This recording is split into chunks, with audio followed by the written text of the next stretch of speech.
The history of the Silk Road. The term Silk Road is a modern invention. It was coined by the German geographer Ferdinand von Richthofen in 1877. However, this term is commonly used as a blanket term to describe the many trade routes and points of contact that crisscrossed Central Asia. Some scholars argue that the term is a modern historiographical invention that serves to lump together individual histories and create long-distance connections where they never existed, suggesting that a more productive study of Central Asian history might involve discarding the term and focusing on individual socio-economic systems. Yet, despite being a widely used portmanteau term, it is also argued that with apt clarification, the term Silk Road is still meaningful for scholarship. The Silk Road refers to a trans-Eurasian network of trade routes connecting East and Southeast Asia to Central Asia, India, Southwest Asia, the Mediterranean, and Northern Europe. This network flourished from roughly 100 BCE to around 1450 CE. While silk was the major trade item from China, the routes facilitated the exchange of many other goods, technologies, religions, and philosophies. Origins of silk production in China. The history of the Silk Road is intrinsically linked to the history of silk itself. The production of silk, known as sericulture, originated in Neolithic China within the Yangshao culture, dating back to the 4th millennium BCE. Earlier archaeological evidence, specifically from the early Neolithic age tombs of Gaha, China, suggests the presence of silk dating back more than 8,500 years ago, late 7th millennium BCE. This is supported by biomolecular evidence of prehistoric silk fibrin found in these tombs. Rough weaving tools and bone needles excavated at Jiahu suggest the possibility that these early residents had basic weaving and sewing skills. Other early evidence of silk includes a silk cocoon cut in half found at Yangshao culture sites in Shaanxi, dating between 4000 and 3000 BC. This species was identified as Bombyx mori, the domesticated silkworm. Primitive loom fragments dated to about 4000 BC have been found at Hemidu culture sites in Zhejiang. The earliest extant example of a woven silk fabric dates to 3630 BC, found wrapping a child's body at a Yangshu site in Henan. Similar finds have been made at other Yangtze sites. Scraps of silk dating back to 2700 BCE were found at a Liangshu culture site in Zhejiang, and fragments have also been recovered from Shang Dynasty royal tombs, c. 1600 to 1046 BCE. Archaeological finds along the lower Yangtze River also reveal that the origins of sericulture might extend back 6,000 to 7,000 years. Chinese legend attributes the discovery of silk to Lady Shi Lingxi, also known as Li Zhu or Shi Lingxi, the wife of the mythical Yellow Emperor, who is said to have ruled around 3000 BC. According to the legend, a silkworm cocoon fell into her teacup while she was sitting under a mulberry tree. As she retrieved it, a long, shiny thread began to unravel. Fascinated by the single translucent thread, she gathered other cocoons and is credited with inventing the first weave of silk cloth and initiating sericulture. Her husband, the Yellow Emperor, is credited with creating the first silk loom. Lady Shi Lingxi is revered as the goddess of silk or the silkworm mother. The key to China's domination of silk production lay with one species, the blind, flightless moth, Bombyx mori. This domesticated species evolved from its wild ancestor Bombyx mandarina Moor, unique to China. The filament from Bombyx moori is smoother, finer, and rounder than that of other silk moths. The process of producing high-quality silk is lengthy and demands constant attention. It involves keeping eggs at specific temperatures for hatching, feeding the young worms on fresh, chopped mulberry leaves day and night, and maintaining a fixed temperature.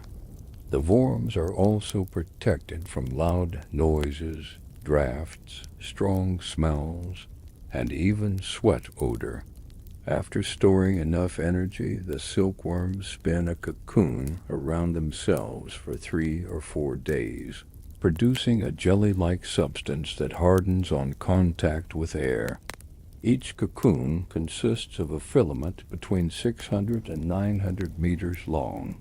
To harvest the silk, the cocoons are typically steamed or baked to kill the pupae inside, preventing the moth from breaking the filament. The cocoons are then dipped in hot water to loosen the filaments, which are unwound onto a spool. 5 to 8 of these fine filaments are twisted together to make one thread, which is then woven into cloth or used for embroidery. This detailed process and the techniques involved were zealously guarded secrets by the Chinese for over 2,000 years. Chinese authorities closely controlled sericulture techniques, and anyone who revealed the secrets or smuggled silkworm eggs or cocoons outside of China faced the punishment of death. Reeling and spinning silk were considered household duties for women, while weaving and embroidery were done both at home and in workshops. By the 5th century BC, at least 6 Chinese provinces were producing silk. The empress herself would inaugurate the silk-raising season each spring. When first discovered, silk was exclusively reserved for the ruler and the highest dignitaries. The emperor was said to wear white silk inside the palace and yellow silk outside, along with his principal wife and the heir. Gradually, its use spread to other classes of society, though it remained largely for the upper noble classes for a long time. It became an important status symbol. Besides clothing and decoration, silk was quickly adopted for industrial purposes in China, unlike in the West, where this happened much later. It was used for musical instruments, fishing lines, bowstrings, bonds, and even rag paper, considered the world's first luxury paper. Eventually, even common people could wear silk garments, although its expense meant cotton was more common for lower classes. During the Han Dynasty, silk's importance grew beyond just a material. It became an absolute value in itself. Farmers paid taxes in grain and silk. Civil servants were paid, and citizens rewarded with silk. Values were calculated in lengths of silk, similar to how they were calculated in weights of gold. Silk became a currency used in trade with foreign countries. This practice continued through the Tang Dynasty. For over a millennium, silk remained the principal diplomatic gift from the Chinese emperor to neighboring countries or vassal states. The cultural importance of silk in China is evident in the Chinese language, where the character for silk became one of the principal radicals in the script, found in 230 of the 5,000 most common characters. Clothing made from silk was regulated by a precise code regarding color and rank during dynasties like the Tang and Song. Early trade connections. Long before the Silk Road was officially opened, silk had become a highly sought-after commodity in other countries.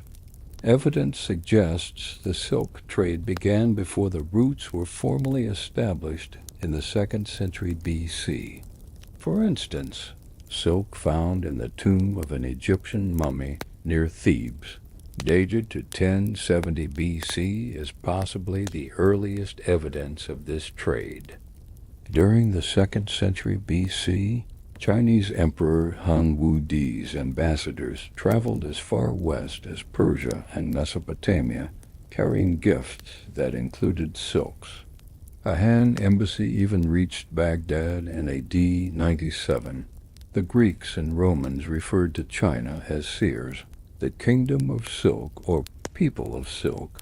Some historians believe the first Romans to see silk were the legions of Marcus Licinius Crassus in 53 BC at the Battle of Carrhae, near the Euphrates, where they were startled by the bright silk banners of the Parthian troops. Within decades, Chinese silks became widely worn by wealthy and noble Roman families. Roman emperors like Heliogabalus, AD 218 to 222, wore only silk. By 380 AD, its use had spread to all classes, including the lowest. Roman citizens' demand for imported silks grew so great that it was perceived as damaging to the Roman economy due to the vast amounts of gold leaving Rome to pay for it. Silk clothing was also seen as a sign of decadence and immorality by some, such as Seneca the Younger. The price of silk in Rome was very high. The best Chinese bark silk could cost a Roman soldier's salary for an entire year. Silk's value was so recognized that in 408 AD, the Goth Alaric demanded 4,000 tunics of silk as part of the price for sparing Rome. The Silk Road. Network and exchange, the main Western Silk Road, was officially opened by the Chinese in the 2nd century BC. The primary route started from Xi'an, navigating either the north or south of the arid Taklamakan Desert before crossing the Pamir Mountains.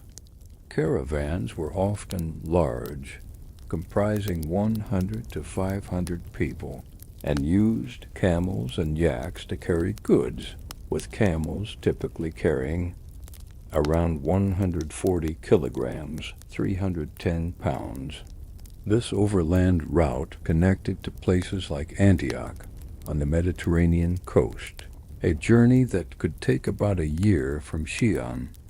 Beyond the main artery there were many silk roads, including a southern route through Yemen, Burma, and India that eventually rejoined the northern path, and a maritime route, although it likely developed later. It's important to note that very few people traveled the entire length of the Silk Road. Instead, goods were transported by a series of agents along various routes, traded in bustling markets and oasis towns. The main traders during antiquity were Indian and Bactrian merchants, followed significantly by Sogdian traders from the 5th to the 8th century AD. Later, Arab and Persian traders became prominent. The Silk Road facilitated more than just the exchange of goods.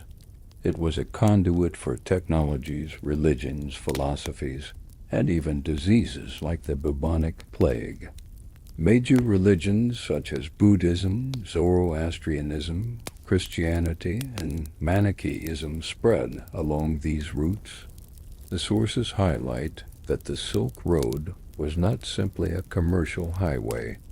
It was inextricably connected with politics and state formation throughout Eurasia. The movement of goods, particularly silk, was tied to a fiscal and diplomatic system. Silk was used not just for trade, but also for paying taxes, conducting diplomacy, and demonstrating glory. Peter Brown argues against viewing the Silk Road as a purely commercial corridor or a laboratory for exotic mutations of Western art and religion. He suggests viewing it within the heavy gravity of the distinctive societies it passed through: China, Inner Asia, Iran, and Byzantium.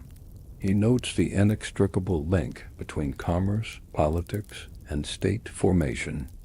Sogdian merchants, for instance, were not just traders but also nobles, heads of city republics, and crucial political advisors and mediators between the Chinese and Inner Asian worlds. The Chinese, in contrast, sometimes viewed Sogdians focused on trade for gain as low fellows. Luxury goods like silk, glass, and spices are described not just as easy to move and expensive, but as charismatic goods that carried a charge of life-enhancing energy, delight, and majesty.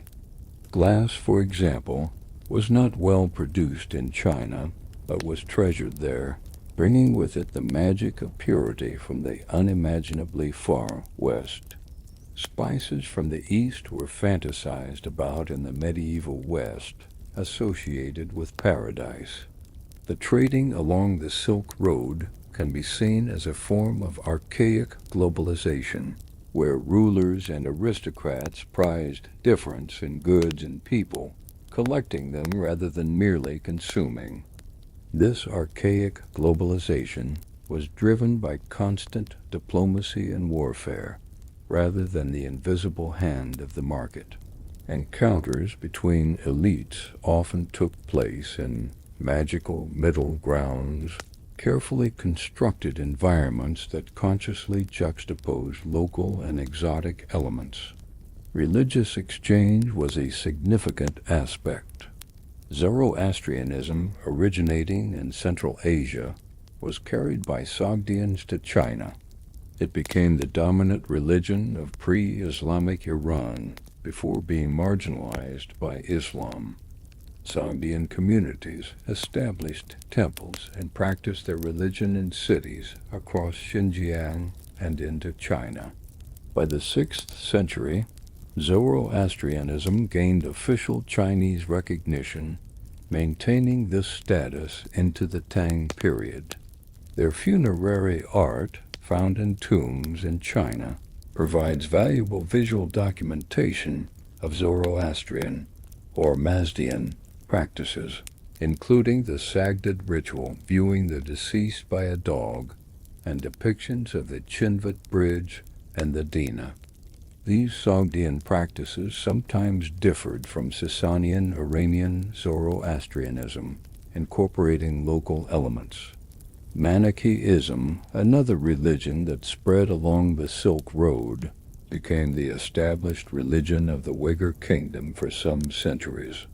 It is suggested that Manichaeism was adopted partly because, like other exotic luxuries, it was different, distinguishing the Uyghur court from their Chinese neighbors and largely Buddhist subjects. The spread of sericulture beyond China. Despite China's efforts to maintain its monopoly on silk production, the secret eventually spread. Sericulture reached Korea around 200 BC with waves of Chinese immigrants. Shortly after 300 AD, it traveled westward and silkworm cultivation was established in India. Legend says a Buddhist monk brought Chinese silk reeling techniques and Bombyx mori eggs to India during the Gupta period, AD 400 to 600. India developed its own versions of silk. A well-known story recounts that around AD 440, a prince of Khotan married a Chinese princess who smuggled silkworm eggs out of China by hiding them in her voluminous hairpiece.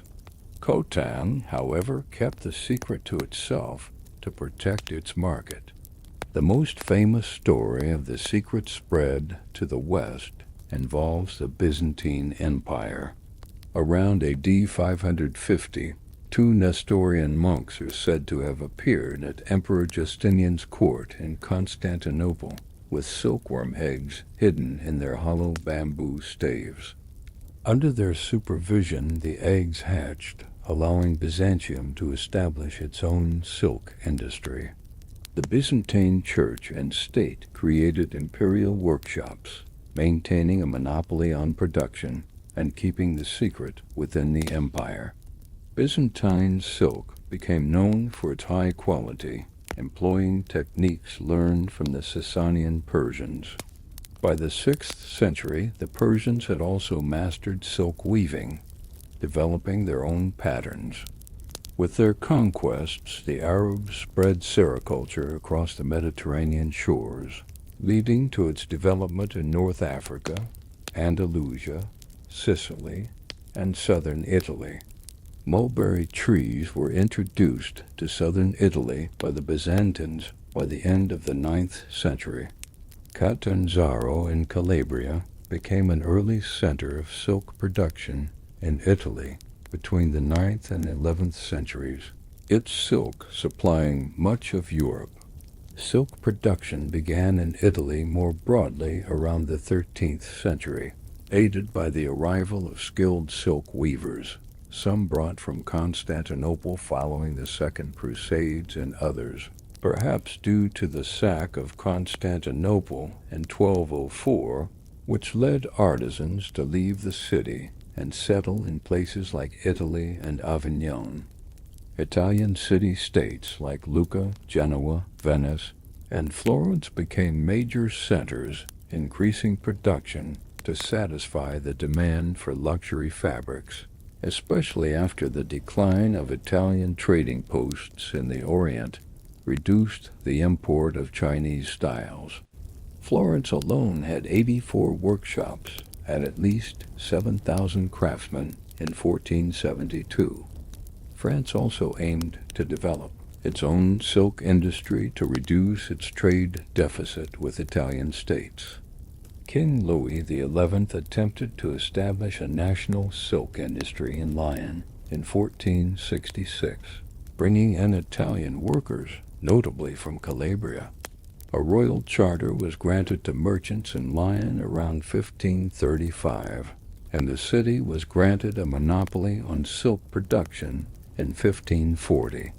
By the 16th century, Lyon became the capital of the European silk trade, known for its fashionable production. Lyonnais silk began to move away from Oriental styles, developing its own distinctive patterns, including embroidered landscapes. Thousands of workers were involved, and by the mid-17th century, over 14,000 looms were used in Lyon, with the industry supporting a third of the city's population. Provence also experienced a boom in sericulture from the 18th to 19th centuries, shipping silk to Lyon. England also attempted to develop a silk industry, particularly after skilled French Huguenot weavers immigrated in the late 17th century, but the British climate was a limitation. Efforts to establish industries in colonies or places like Mexico were rarely very successful. Technological advancements and decline in Europe. Technological advancements in silk production occurred in Europe, particularly during the Middle Ages and the Industrial Revolution. Simple machines for milling silk yarns were used by the 13th century, with more perfected versions appearing later in Bologna. Documents from the 14th century allude to complex weaving machinery. Depictions show spinning wheels, earliest European one, in Chartres Cathedral, bobbins, and warping machines. The draw-loom technology was brought to France by an Italian weaver from Calabria in the late 15th century, allowing faster and more precise work. The Industrial Revolution brought major innovations in textile production, though the silk industry didn't benefit as much from spinning advances as cotton, as silk didn't require spinning in the same way.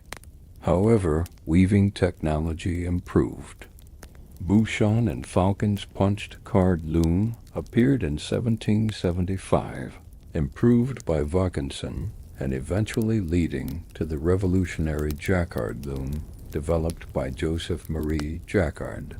This loom used punched cards to mechanically process sequences, allowing for the mass production of complex embroidery-like designs. Although initially opposed by workers fearing unemployment, the jacquard loom became vital and was widely adopted in places like Lyon. The European silk industry faced significant decline starting in the mid-19th century. A major cause was epidemics among silkworm populations.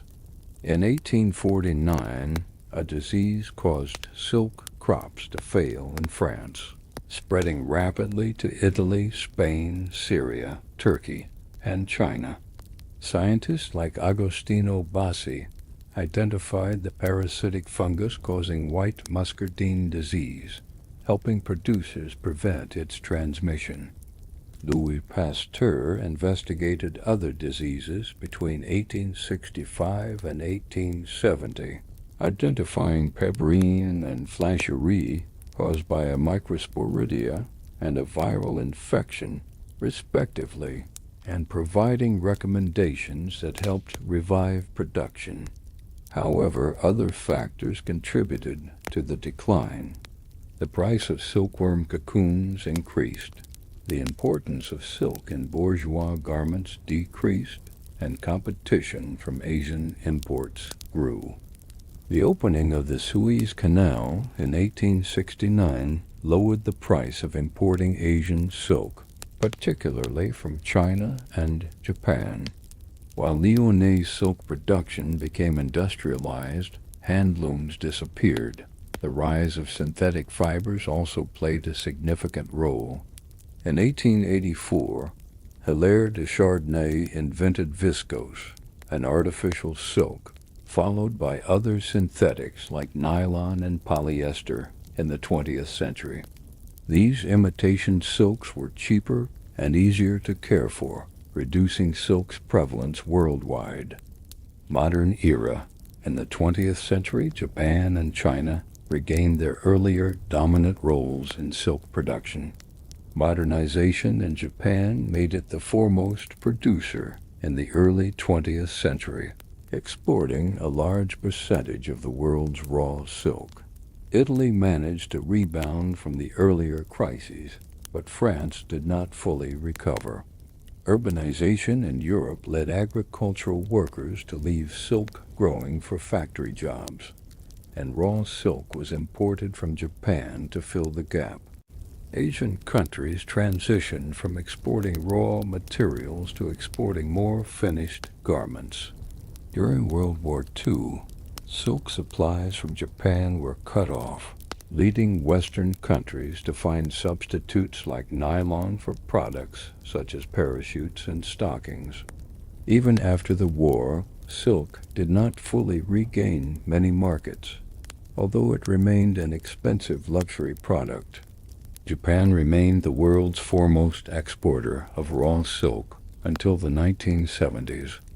With recent economic reforms, the People's Republic of China has become the world's largest silk producer. In 1996, China produced 58,000 tons out of a world production of 81,000, followed by India at 13,000 tons, while Japanese production became marginal. Today, silk is still considered a luxury good. It is used in various applications, including clothing, bridal and formal wear, ties, scarves, home furnishings, upholstery, bedding, pillowcases, art, wall decorations, and even specialized uses like bicycle tires, surgical sutures, and in modern biotech, biomedical fields, tissue engineering, cosmetics from fibrin. Recent technological developments include creating sound-suppressing silk materials. The Silk Road, while perhaps a historically nuanced term, undeniably represents a significant period of trans-Eurasian connection that facilitated not just trade in precious goods like silk, but also profound exchanges of culture, technology, and ideas that shaped the civilizations across continents for centuries. Its legacy endures in the global reach and continued appreciation of silk today. This modern dominance, however, stands on millennia of history, beginning with the ancient origins of silk production in Neolithic China. The earliest evidence of silk dates back over 8,500 years ago to the early Neolithic age tombs of Jiahu, China, with biomolecular evidence of silk fibrin found there. Other finds include a silkworm cocoon from the Yanshao culture, 4000 to 3000 BC, and woven silk fabric from 3630 BC used as child wrappings. Chinese legend credits Lady Shilingshi, wife of the mythical Yellow Emperor around 3000 BC, with the introduction of silkworm rearing and the invention of the loom, earning her the title Goddess of Silk or Silkworm Mother. The key to China's early dominance in silk production was the domesticated silk moth, Bombyx mori, unique to China, which produces a finer, smoother, and rounder filament than other wild silk moths.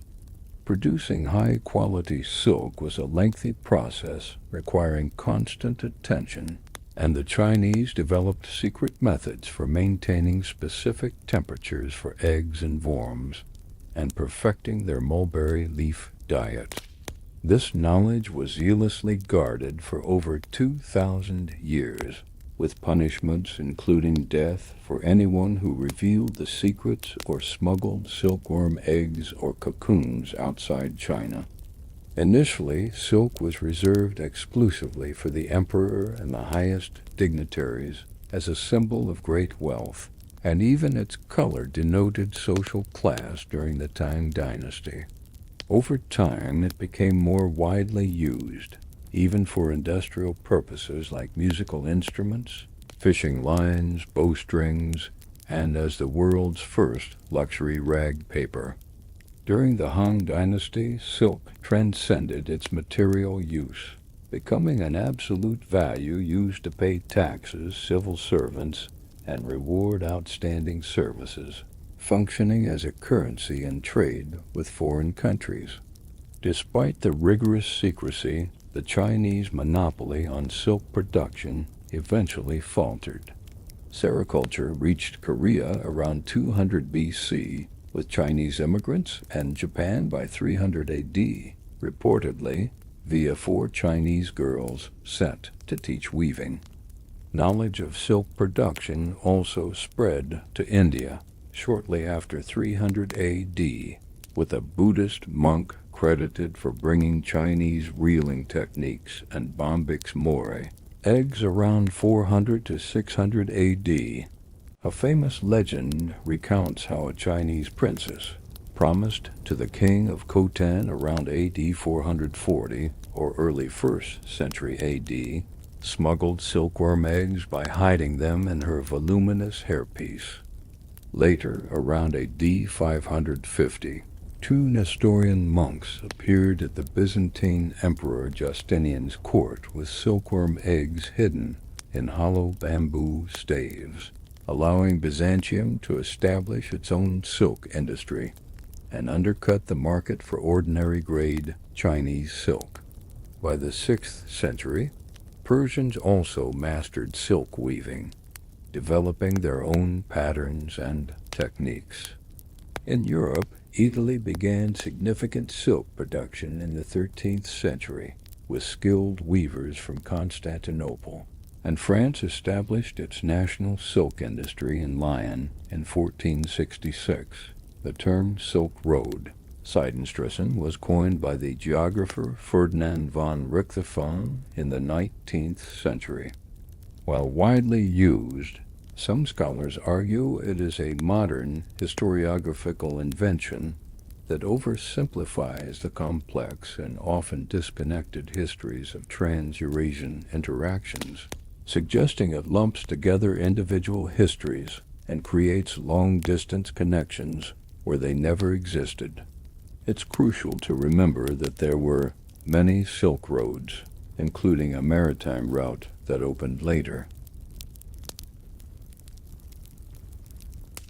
The terrain itself, particularly the arid Taklamakan Desert in Xinjiang, was often inappropriate for wheel transport and less than ideal even for pack horses, indicating travel was challenging and not always direct. Beyond the commercial movement of goods, the Silk Road facilitated profound political, cultural, and religious exchanges. This period saw forms of art and religion originating in Greece and Rome, expanding eastward, undergoing magical sea changes in the sands of the Taklamakan Desert, as evidenced by the discoveries of Sir R.L. Stein and Albert Lecoq. It was a conduit for the circulation of Buddhism, Nestorian Christianity, and Manichaeism, among other faiths. Technologies like copper metallurgy and the chariot are believed to have spread to China along routes connected to these networks, though the chariot likely took a more northern steppe route, not suitable for chariots in Xinjiang.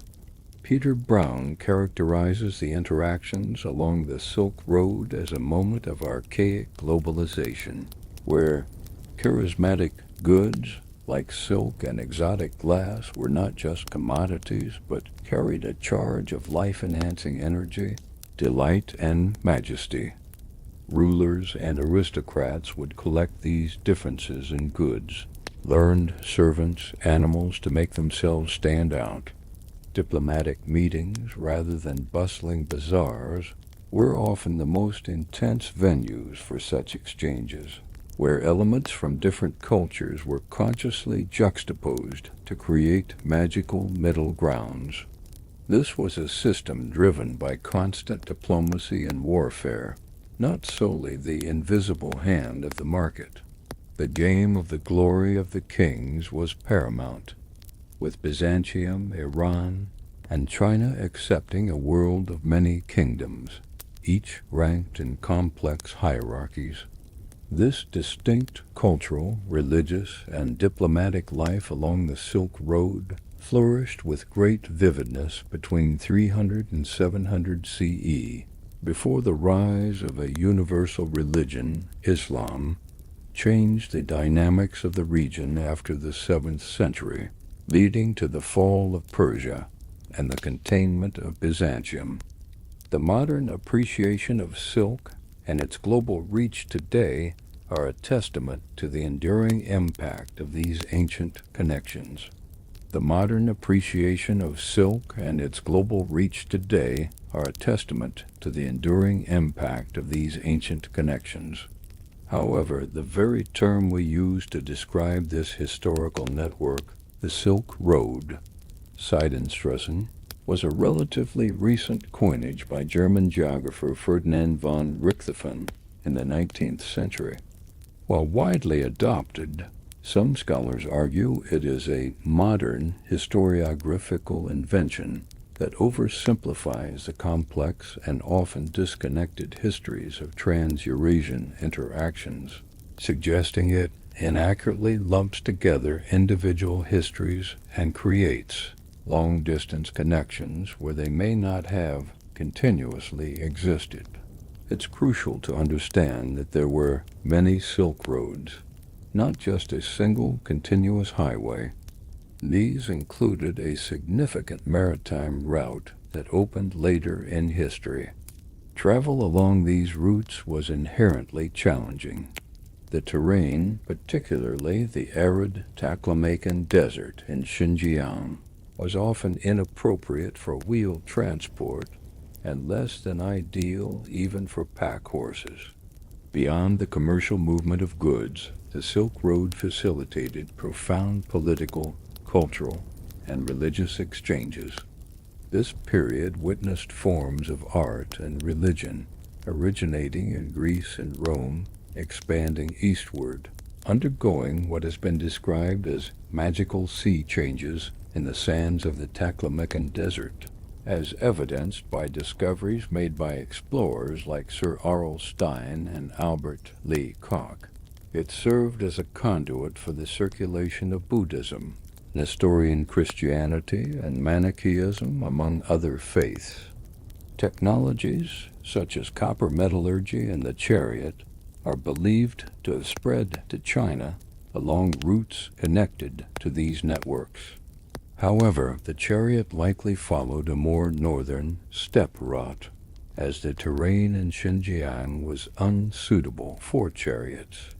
Peter Brown characterizes the interactions along the Silk Road as a moment of archaic globalization. In this context, charismatic goods like silk and exotic glass were not just commodities. They carried a charge of life-enhancing energy, delight, and majesty. Rulers and aristocrats would collect these differences, whether in goods, learned servants, or exotic animals, to distinguish themselves in their own societies. Diplomatic meetings, rather than bustling bazaars, were often the most intense venues for such exchanges, where elements from different cultures were consciously juxtaposed to create magical middle grounds. This was a system driven by constant diplomacy and warfare, not solely the invisible hand of the market. The game of the glory of the kings was paramount, with Byzantium, Iran, and China accepting a world of many kingdoms, each ranked in complex hierarchies. This distinct cultural, religious, and diplomatic life along the Silk Road flourished with great vividness between approximately 300 and 700 CE. After the 7th century, the rise of a universal religion, Islam, changed the regional dynamics, leading to the fall of Persia and the containment of Byzantium, altering the unique character of the Silk Road's cultural and diplomatic life. The term Silk Road, while widely used and familiar, is viewed by some scholars as a modern historiographical invention. Coined by the German geographer Ferdinand von Richthofen in the 19th century, this term is argued to oversimplify the complex, often disconnected historical interactions across Eurasia. Instead of a single continuous highway, there were in reality many Silk Roads, including a significant maritime route that emerged later. The geographic realities, particularly the arid Taklamakan Desert in Xinjiang, made the primary land routes often inappropriate for wheel transport, and less than ideal even for pack horses, suggesting that travel was challenging and not always direct or continuous. Beyond the simple commercial movement of goods, the Silk Road facilitated profound political, cultural, and religious exchanges. Peter Brown characterizes these interactions as a moment of archaic globalization. In this context, charismatic goods, such as silk and exotic glass, were not merely commodities. They carried a charge of life-enhancing energy, delight, and majesty. Rulers and aristocrats would collect these rare items, as well as learned servants, exotic animals, and even different types of women, to distinguish themselves within their societies. These exchanges were often driven by constant diplomacy and warfare, not solely the invisible hand of the market. The primary motivation was often the game of the glory of the kings, where Byzantium, Iran, and China, among other kingdoms, operated within complex hierarchies. Diplomatic meetings, rather than bustling bazaars, were frequently the most intense venues for such exchanges, where elements from diverse cultures were consciously juxtaposed to create magical middle grounds.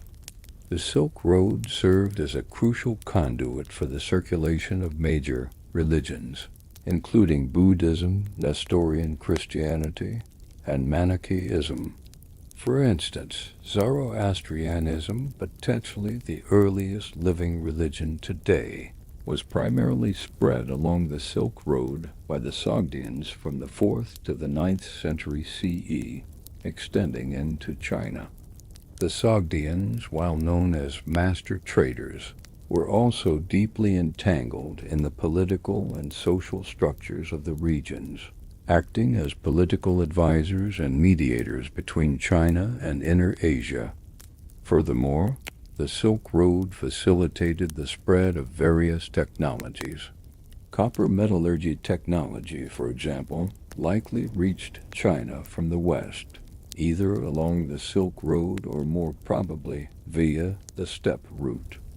The introduction of the chariot to China is also believed to have occurred through these networks, though it likely followed a more northern steppe route due to the unsuitable terrain of Xinjiang for chariots.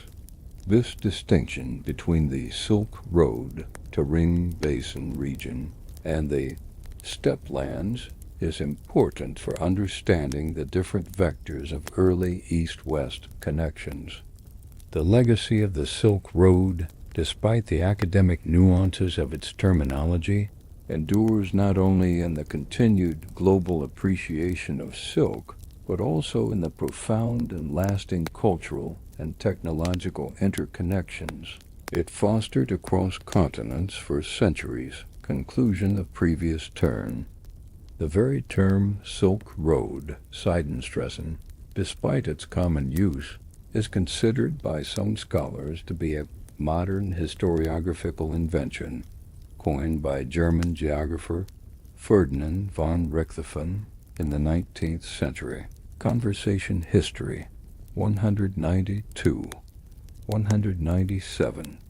This perspective suggests the term oversimplifies the complex and often disconnected historical interactions across Eurasia, potentially lumping together individual histories and implying continuous long-distance connections where they may not have existed. Conversation History 192. It is important to remember there were many Silk Roads, including a significant maritime route that developed later. Conversation History 8. The challenging terrain, particularly the arid Taklamakan Desert in Xinjiang, was often inappropriate for wheel transport and less than ideal even for pack horses, indicating that travel was inherently difficult and not always direct. Conversation History 1719. Archaeological discoveries in the Tarim Basin, especially in the Xinjiang Autonomous Region, have profoundly shaped our understanding of early east-west connections. Explorers like Sir R.L. Stein and Albert Lake Cock made astonishing finds, including documents mainly Buddhist from around the 8th century A.D. and human remains. The human remains, sometimes referred to as mummies due to natural desiccation, have been found to be extraordinarily preserved in the desert climate.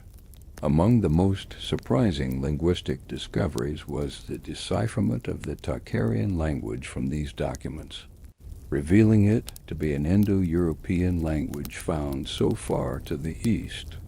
The preservation of textiles, predominantly woolen, from sites like Hami Wupu, dating back to around 1300 BCE, is also remarkable.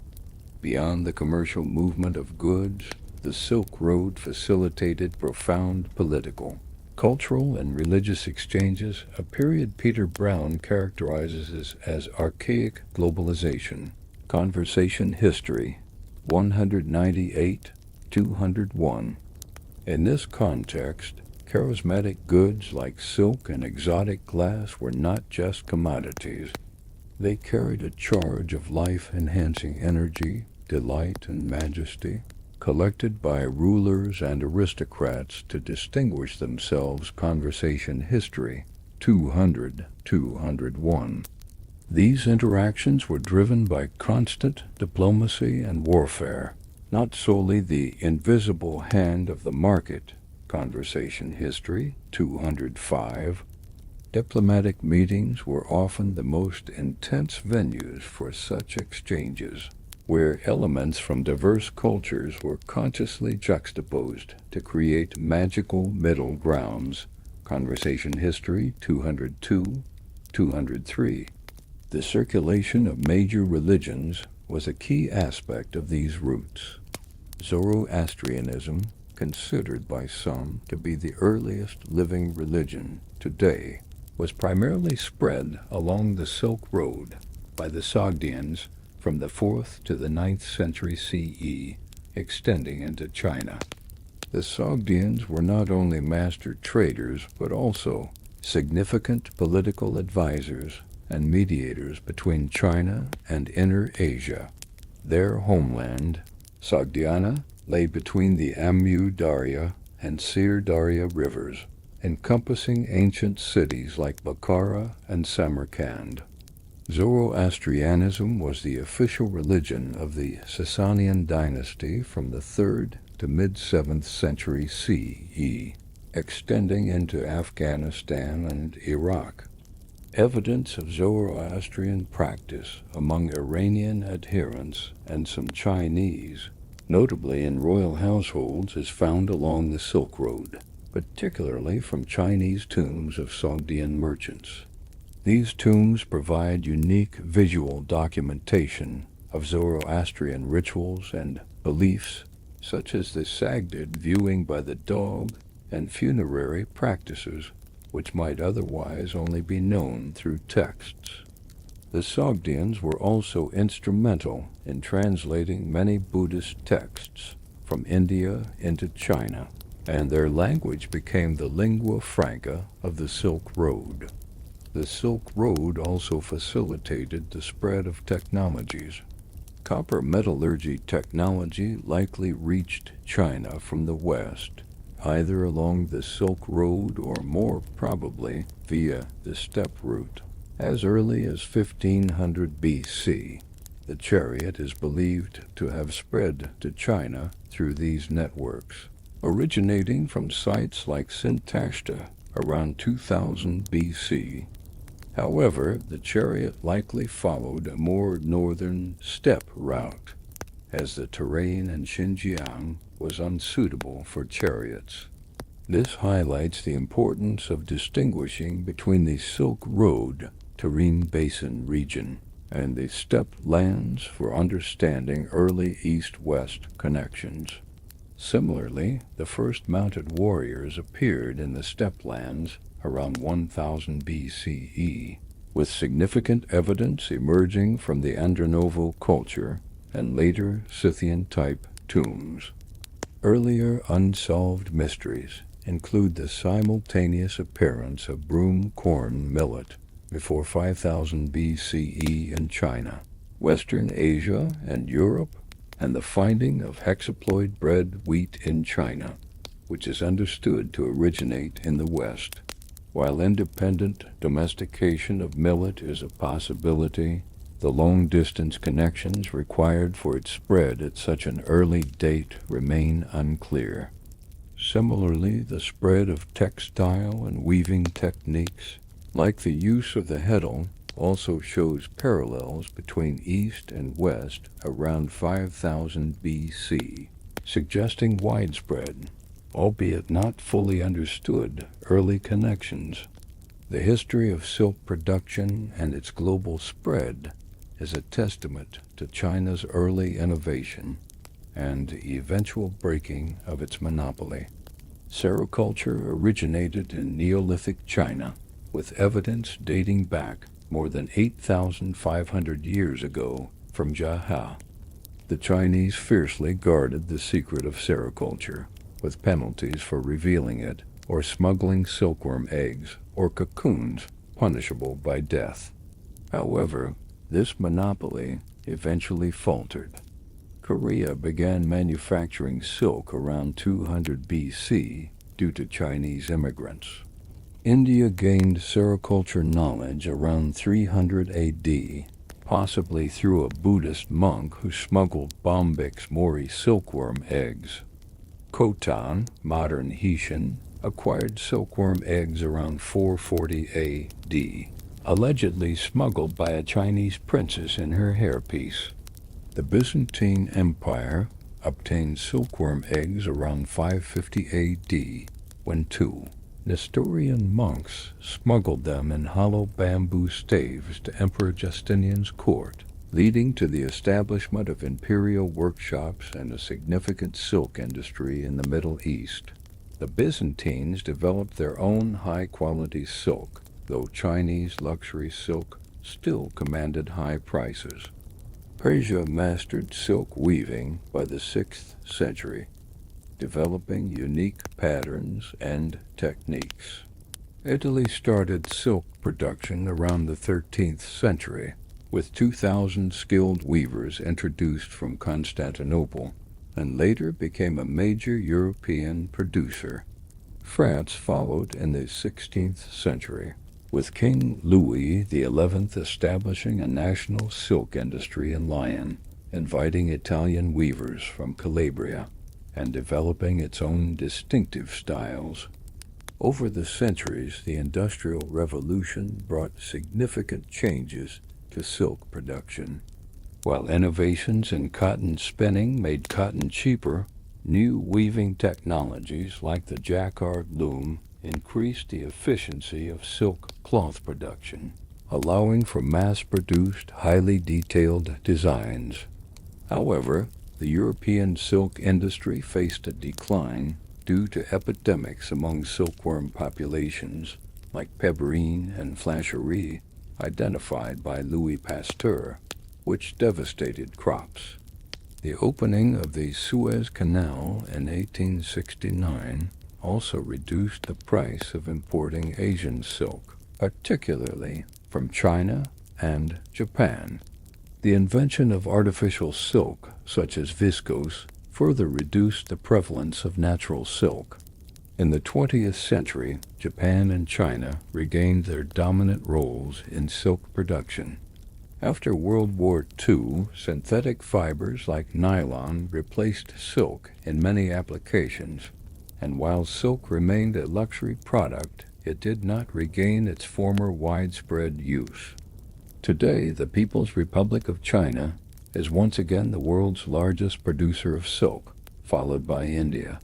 Beyond traditional uses, silk continues to be utilized in various modern applications, including sound-suppressing materials, biomedical applications like tissue engineering, and even in beauty products like shampoo and body cream.